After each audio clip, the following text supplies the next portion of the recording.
Welcome to Phoenixes Rising from the Ashes into Purpose. I am Tennille, your transitional coach, here to guide you through your journey back to higher self, the being the Most High created you to be by revealing the mental weeds that have kept you repeating toxic patterns. Once removed, I give you the tools to heal those wounds and grow back in its place God's truth about you. The goal is to get you walking in your purpose and power. I have available now an introductory course titled, So You've Fallen, Who Said You Can't Get Up? For only $97. To get started, just click on the link in the description box to enroll. Also, check out the Cluster B playlist where I describe the tactics Cluster B disordered creatures use to break down their targets so that they're pliable. I love feedback, so never be afraid to leave a comment on this playlist or my Blue Phoenix Rising documentary series. Season 1 of BPR is detailing how I became homeless. Season 2 will be up sometime this year, 2021, so please have patience. Again, leave a comment and let me know if you can relate to these topics. Subscribe and share with someone who needs to hear they're not alone. Let's begin.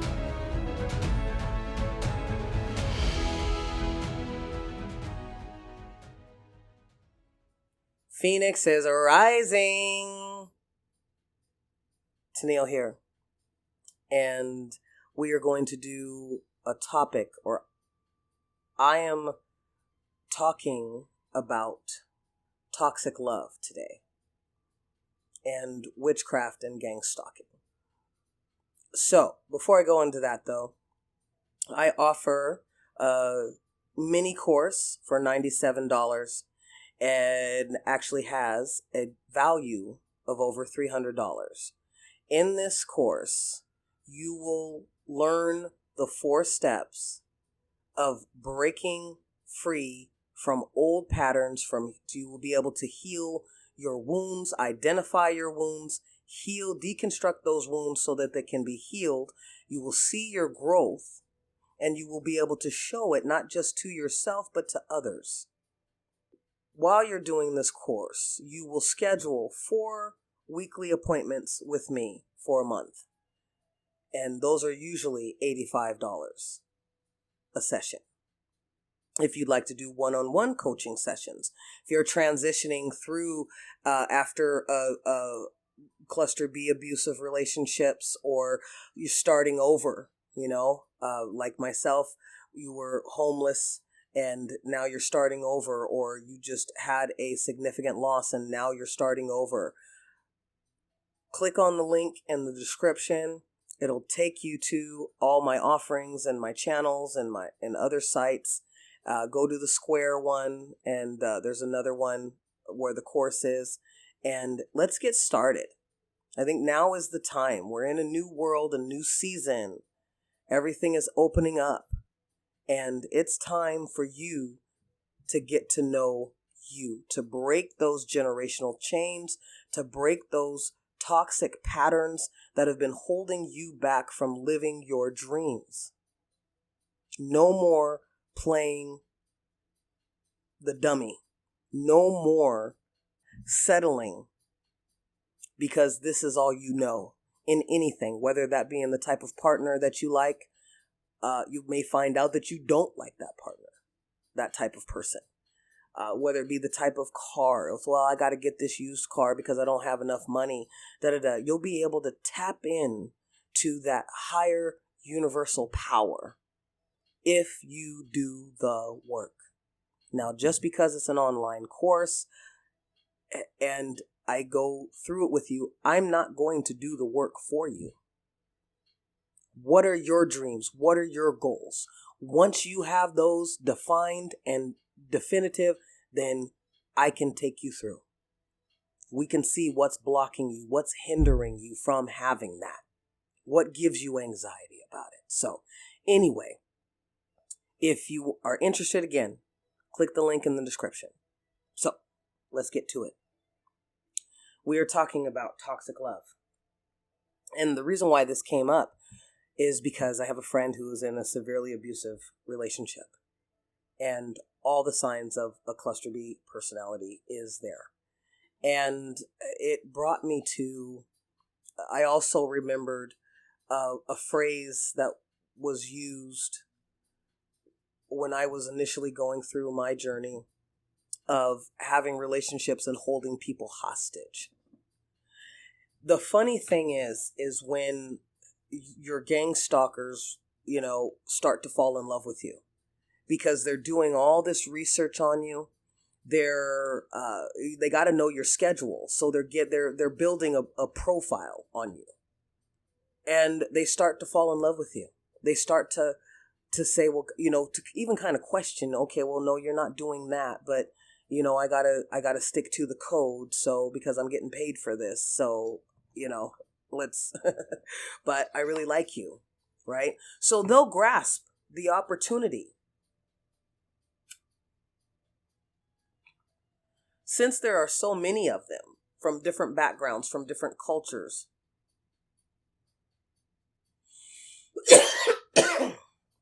different ages, different sexual orientations. I mean, I've had gays and lesbians who have stalked and harassed me. You never know who it is, who's involved. Because the whole point is to get you paranoid, to get you to deny your intuition, which is why people will say, oh, you're crazy. When I was first going through it, a woman looked at me and she said, with just disgust, she says, well, why would people just stalk you or harass you? And I was like, I was offended by it because she was implying that I was crazy, and I felt crazy already.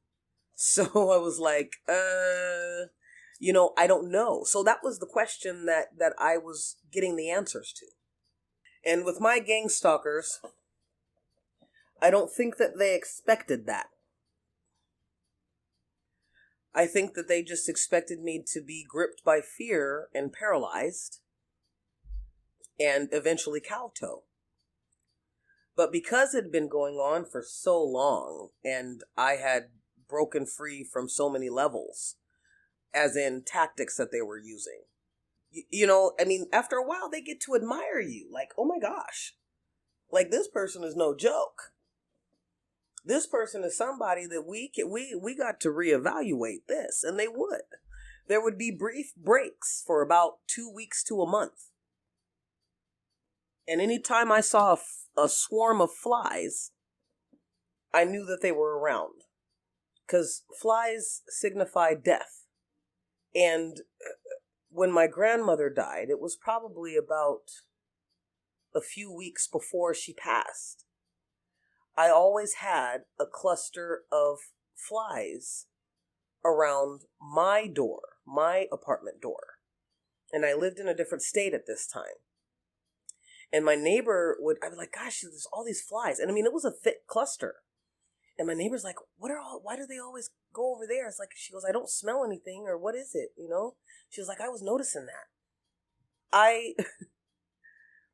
It was one of the signs. And I heard another targeted individual talk about the flies. I've heard several. So we're going through the same thing because we're dealing with the same demon. And we have to remember that these are demons. So I've had gang stalkers periodically who would offer like an intimate relationship. Or insinuate kind of, because they talk to you because they're so arrogant. It's worked for so long. They've been doing it for so long to different people, and they've seen the results, the effects of their tactics and how they affect the person mentally, physically, socially, and it gives them power. So they think nothing of, trying to get with that person that they've been targeting. I just did a podcast that was posted as I'm doing this today, scheduled.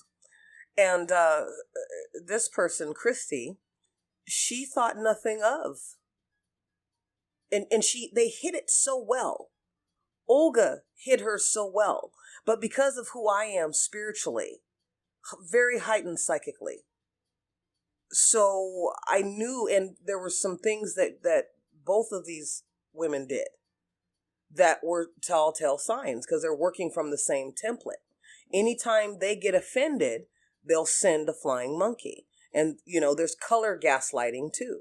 And here, but like I said, most of them are gang members, not just gang stalkers. They're gang members.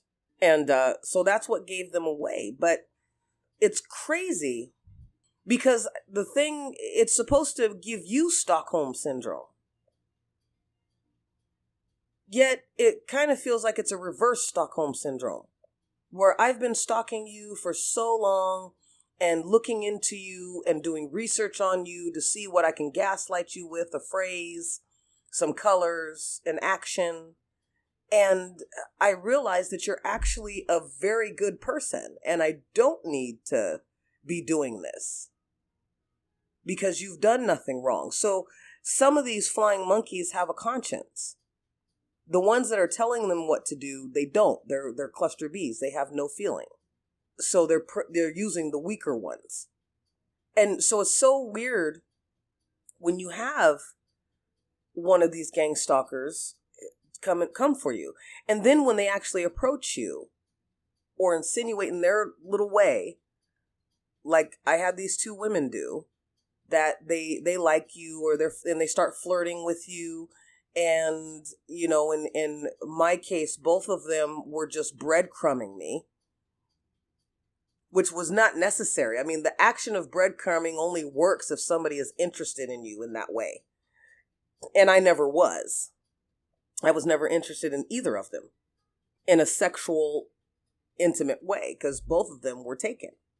And I don't know why they would think that would work, I mean, there's still just so many questions that I have about that. I mean, even though the pathology, it's like, if you see something not working, though, don't you shut off? Or do you keep going because the sociopath is used to patterns, or you know what I mean? What is that? When Christy came up to me and she's like, I'm going to help you out. Now, I hadn't talked to this woman, so she knew no personal details about me. She knew nothing about my dreams, my goals. All she knew came from her astral projecting and remote viewing, tapping into my energy and sitting in astral form and watching me go about my day. Now, Olga will do this, and I will literally feel, if you guys have ever listened to David Icke, and he talks about this connection that they connect through basically your root chakra. They connect through your root chakra, and it's this entity that is moving with you. They're connected with you. That's what I've been feeling. That's with Olga. I've finally been able to get them off through a lot of prayer and intermittent fasting and doing that. So that'll talk about that in another podcast, intermittent fasting and the spiritual benefits, especially if you are in a cluster B relationship, because your mind is foggy. They're there to confuse you. With their tactics, confuse you. Being belittled, being idealized, being love bombed, just this cycle that they go through and they repeat every 3 to 6 months. They're like hamsters on a cage, on a wheel, in a cage on a wheel. But with me, so they started the breadcrumbing, and that didn't work because I know who I am and I know my worth. And so I just cut both of them off. But here's the obsession, this toxic, they really truly Christy believed that I was her soulmate. And she would insinuate that when we had talked. Unlike with the other woman, I had actually talked to her because we were in close proximity to each other. And we had little conversations. And so she'd text me and say, well, are you my other half? And, whatever. So she's thinking that I'm her soulmate. And it's not true, because my soulmate has been revealed. And one thing with cluster B personalities, they are very intuitive, not in a positive way. They are intuitive in the way that they know when you're going to leave them. They know when you've cut them off. They can feel it because they can't tap into you anymore. They know things, it's really just that, they're not like a real empath that can get things through energy and vibration. They really can't do that because they compartmentalize. If it has nothing to do with their agenda, they discard it. And really it has to do with having love, opening your heart chakra. And these guys don't have one. So this person, they were going through the process like, the wheel of an abuser, grooming, trying to taking my finances to the point where I could barely survive. At one point, slandering me to other people. And, nobody talking to me, but everybody treating me like I'm this bad person, and I don't even know all these people. And that's part of the gaslighting, where they will keep something from you because you're not a part of their clique. You're not a part of this demonic cult. So they'll keep it from you, and then they'll act it out. Like they've already been judge and jury and convicted you. But it's a coward's way because you're not going through the full process. But so she, in doing all of that, she was so hell bent. It was like it hurt so bad for both of these women that I wasn't delusional like them, that I did not have any desire and would not tolerate any type of abuse. The only reason why I was having to deal with the abuse was because it was multiple people so if somebody got tired, then other people would come in. But with holding hostage, both of these women took my finances or cut my finances in half so I could barely survive through other people in their cult who knew what I was getting. Because all you have to do is if you have somebody who's a gang stalker and they work for a bank, you have somebody who's a gang stalker and they work for Social Security Administration. You have somebody who's a gang stalker and they work for the housing, project or whatever. The process, how the process should be.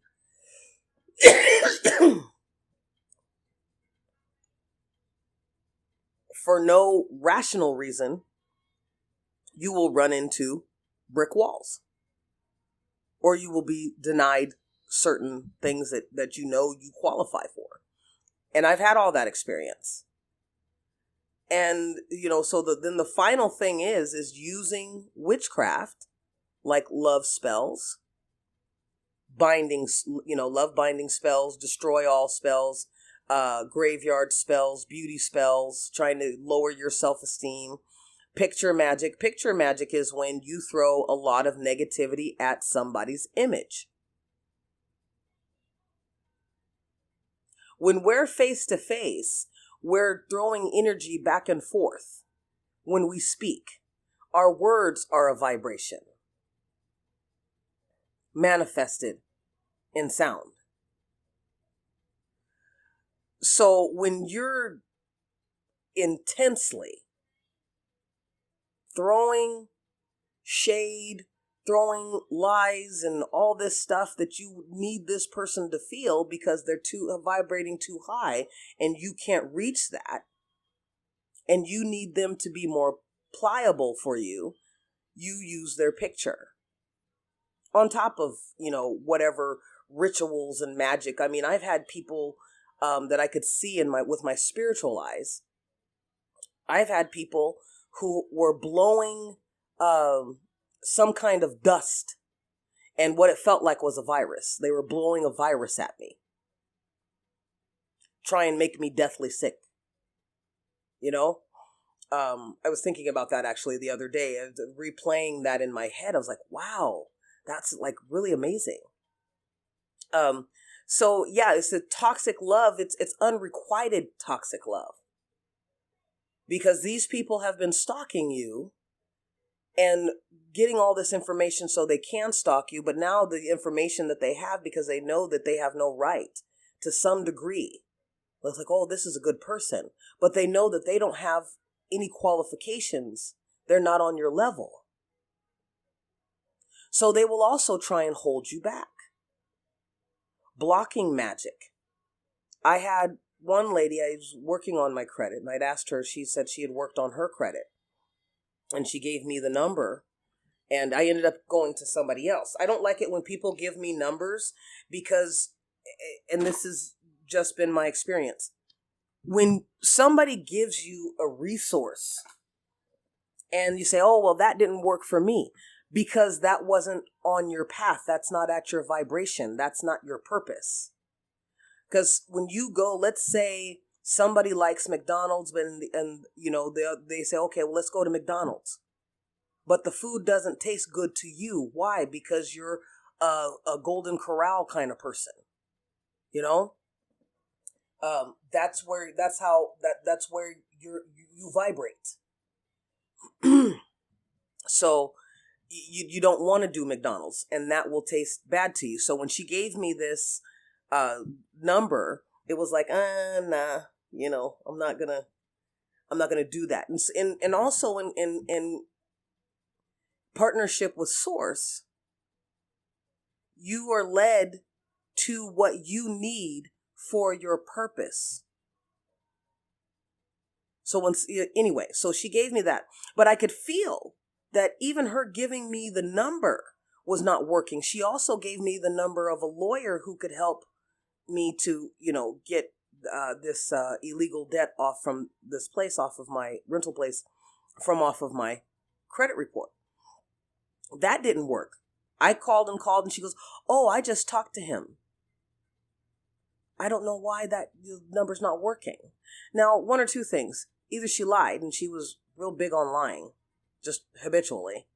Either you lied, or it's just, you know, it was Source blocking, my guides blocking it and saying, nope, this isn't for you. This isn't where we want you to go.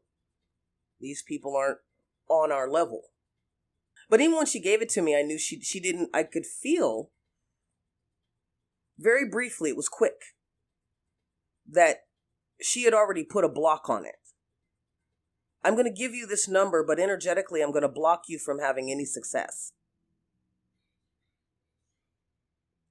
So when I found my own company that to help me, you know, get my credit in order and all this other stuff, because that's part of the journey, you know, it's not just internal. Once you deal with the internal emotional wounds and you heal, then you got to clean up for the outside. It's prepping you for your destiny. It's prepping you for your purpose. That's part of showing. So now you go out there and you show that you're brand new. That you're old brand new. Because you've always been what you've been. It's just when we're in this world, we are bombarded, literally bombarded with all this negativity and toxicity in order to get us distracted from what we are divinely ordained to do. So anyway, she had, I could feel her, and this was through witchcraft, where she was literally, what I felt was like claws that were holding me, literally scraping and pulling on me. Scraping and pulling on me. Holding me back. The feeling that I got was that I was being held back because she had an agenda.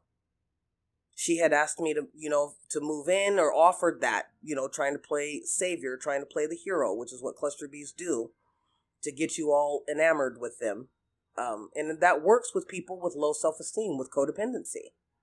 where you can't be without somebody, or you have this learned helplessness that you haven't defeated, or haven't even realized that what you're doing, how you always asking for somebody else's help instead of the Most High's help, that it is learned helplessness. So she thought that I was she really pegged me wrong, and she got her feelings hurt really bad, and that's on her. Because they say if you make an assumption, you make an ass out of you and you, not me. So, but yeah, so she went through this whole process.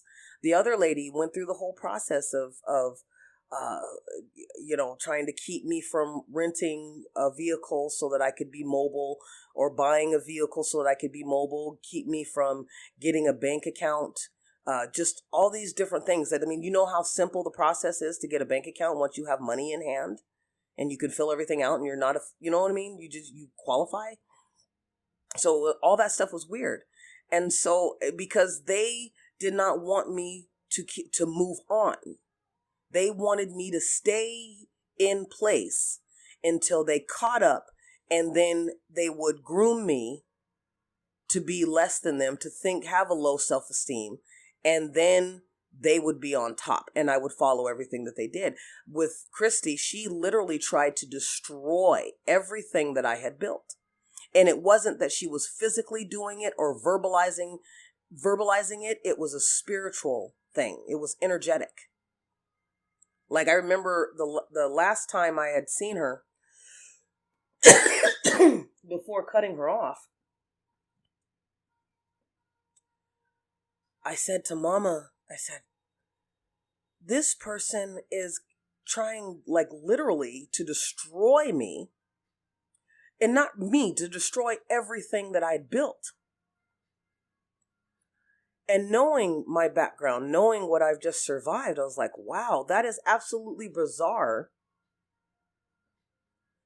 to have somebody come into your life like an F5 tornado and ransack your home.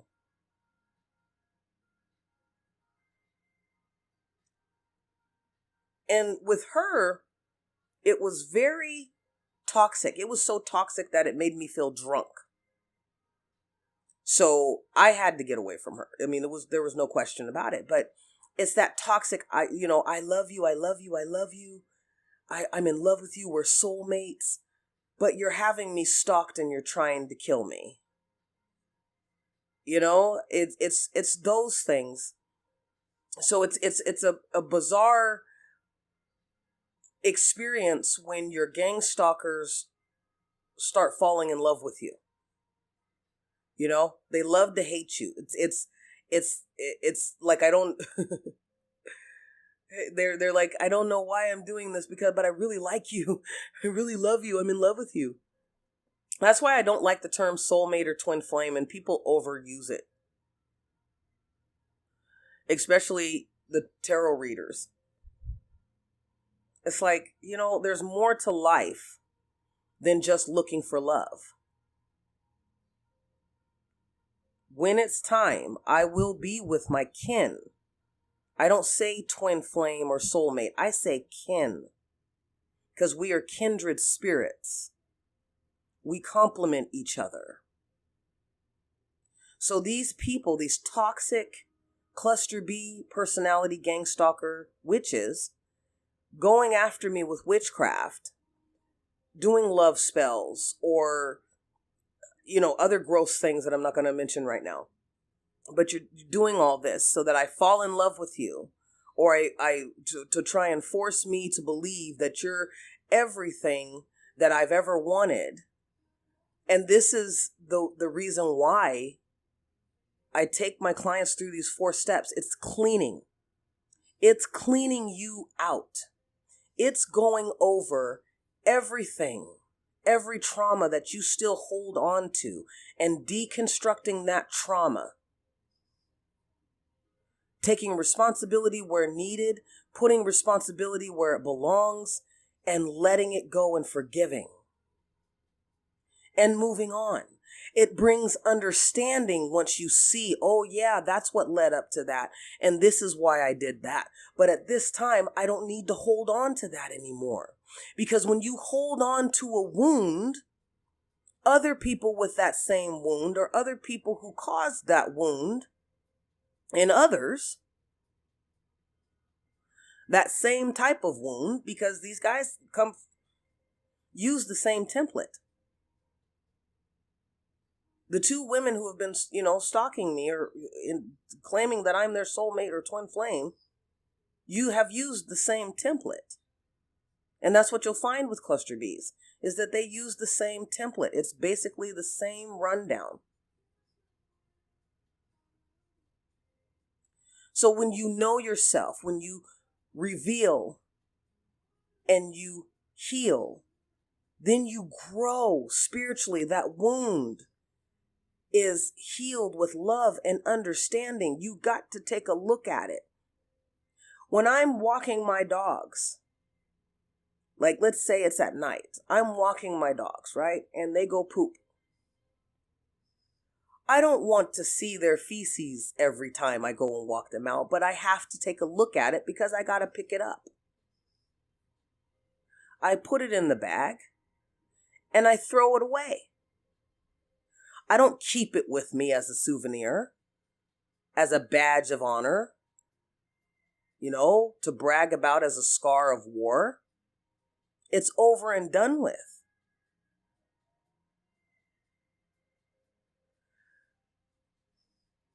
Because when you do this, when you go through my process, when you take my course and we go through it together, you get coaching from me as you're going through it. You'll start to see who you really are once you clear away all that stuff that is clogging you up and causing you to repeat the pattern of toxic relationships. Because there would have been a time before, as an empath plus, that I would have been like, oh gosh, this person needs healing. They are absolutely sick. And a lot of times, us as, empaths, we don't want to do our own work. We're constantly have to evolve. It's just something that has to happen. It's a natural process to be evolved. If you're stagnant, then, you need to take a look at why you're stagnant. But because we evolve, we get out of that kind of baby empath stage where, okay, gosh, I have all these wonderful gifts and I'm going to share them because I noticed that people like it and da-da-da-da. They know what I am, but they won't say it. They won't verbalize it, But there was a time where I would have been healing these women in some way. And instead, I saw it for what it was. You can't heal anybody. You can lead them to resources, to different perspectives, to examples, but you can't make them heal. If you have somebody that you say, oh gosh, if you did this, you would make so much more money. But it's up to them. I had a friend, was hanging out with her, and she's like, gosh, I have all these ideas and I'm very creative and I have an idea to do this, this, and this. And, I just want to help people. Okay, that's all fine and good because people kind of try and get this martyr syndrome. They will try and wear the martyr cloak. I'm just here to help people. No, you're not, because you got to survive in this world. So that means that you got to make money. You don't do anything, like what she was talking about, building a business and whatever. And it's like, okay, well, how are you going to make money? If it costs this much to rent, you got not only that, but you got the lights, you got internet, you got all these bills that you got to pay. So that adds to the rent every month. So yeah, you got to help people, but you help people by helping yourself and continuing to be a presence, to continuing to be a safe place for people to go if that were to come through and manifest. But I can't do that for her. That's her dream. I can just motivate her and give her pointers, give her, some intuitive feedback. But I can't make her do it. So you can't make these people, these cluster Bs who are just, they have to have control. You can't make somebody stop hitting or beating somebody who doesn't want to. So that means you have to take care of yourself and leave the situation. You have to discard and move on with your life. So yeah, with these, it's just amazing because these toxic relationships, the holding anybody hostage. The only time you hold people hostage is if you have a warped perception of what your position is in their life. Both of these women were very intrusive. They have no boundaries. Especially the last one. It's like, I never asked you to help me or save me. Because I don't need saving. I'm doing quite well and I'm quite happy. I'm quite content right now. My focus is elsewhere. But that was her agenda. And like pits with the bone, they just, I want what I want and I want you. And sometimes it's cultural. Like both of these women are Hispanic. And I've mentioned this before and I've just seen it. It's like they don't, and it's something, there's the family. The healthy side is you get this family, they're family oriented, work oriented, happy oriented. And then on the toxic side is I'm going to control you, I'm going to dominate you, or I'm going to destroy you. So it's about loving yourself by doing the work. And a lot of people are afraid because they've been doing that pattern for so long. Been doing it for so long. They've been in it for so long. It's so familiar. But you can always start over again. You can always change directions. Maya Angelou wrote a book called All God's Children Need Walking Shoes. And I read that a while ago, a long time ago. And I've always remembered that's what changed my life. It's like I can change these patterns because I was I didn't stay in those relationships because I can't stand it. I can't stand negativity. I can't stand toxicity. I went and did my errands. That's why I do my errands early in the morning or at times where I know there's not going to be a lot of people traffic because I don't want to be infected with other people's problems. I don't want to feel what they're thinking. You'd be amazed how many people think crappy, think negatively. And I can feel that vibration and I pick it up and I don't like it. So I do my errands and I get in and get out, period. That's it. There's no reason to socialize at the grocery store or at the post office. It's just not a requirement. But people are afraid because they don't want to be isolated. But with that book, what I learned was that at that time I was just attracting all these people who needed help. And they were toxic. And it was draining me because they're abusing you while you're trying to help them. They feel like it's safe for them to take everything that they're mad about and bitter about out on you because you're not going to fight back the way, they're not going to re-hurt them. And so I got tired of that. But when I read that book and she said, use an example of a woman who back in the day, 1800s or whatever, and she had lost everything, her husband or whatever couldn't pay her rent. And, she had to feel she didn't want to do what she was doing. So she started making biscuits or something like that, food, and selling it to people. And she changed her direction. She ended up going, somewhere different. So basically, you can start over at any time in your life. It's never too late. And here's the great part. When you start doing that work and you start healing and you grow, those years at different stages in your level up, those years that were taken from you, or that you missed will be redeemed in divine timing. But it's not something that you focus on. It's not something that you obsess on. You just do the work. And a lot of people are afraid because it's like, okay, well, what am I going to do?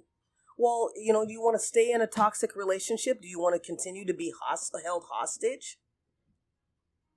A lot of people, especially people who are being gang stalked or are having repeat witchcraft thrown at them, and still, like I said, I always say it ticks me off when people say don't throw it back, or it can't hurt you, it can't affect you. You don't understand frequency.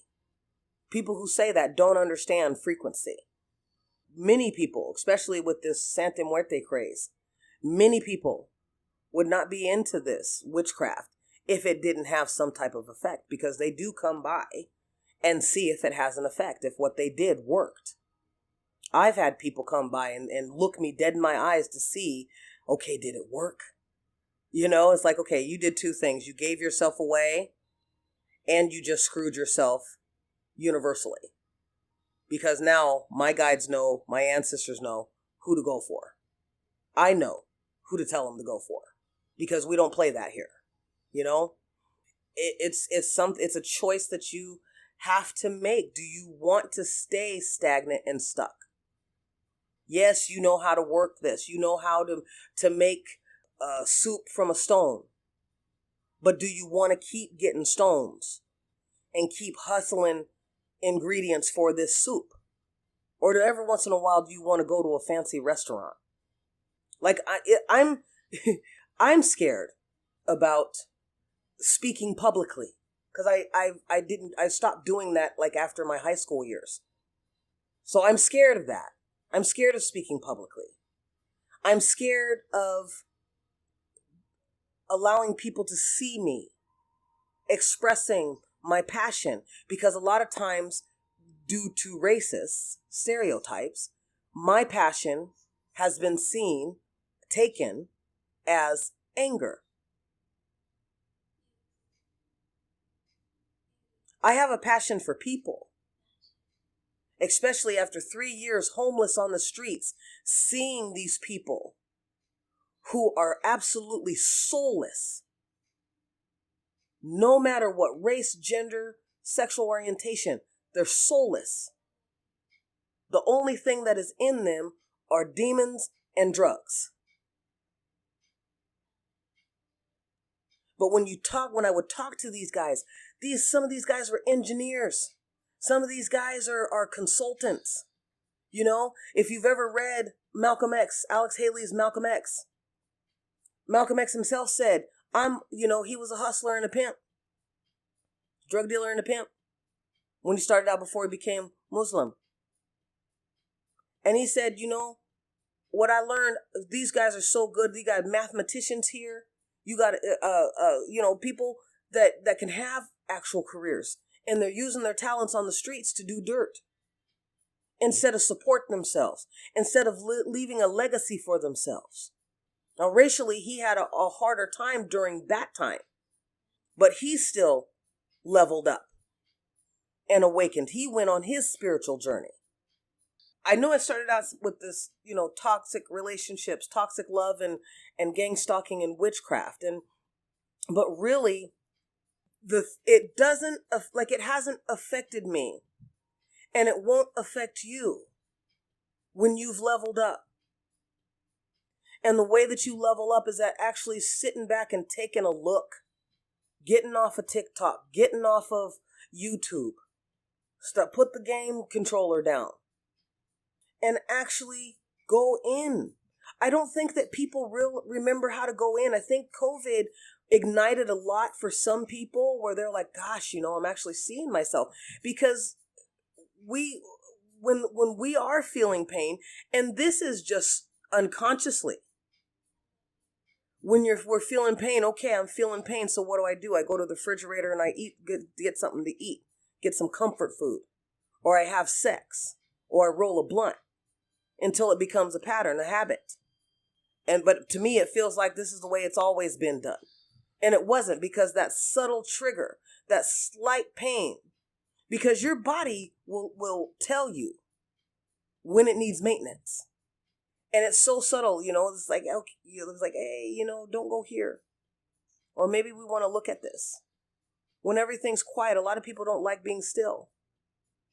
Because when everything's quiet, all of their demons come up. All of their pains, all of their frustrations. Happy things can come up too. But it's triage. It's what needs to be dealt with first. So, anyway, I'm done with this one. I'm not sure if I'm going to post it, but, you can defeat evil by defeating it in yourself. Not that you are evil, but the evil that you've absorbed, the evil thinking, the evil patterns, you can go after that. Just because you were born in a family and this is what our family does doesn't mean anything. It doesn't. You can change directions at any time. Have the courage. And remember, your blessings are in your ashes. Rise, Phoenix.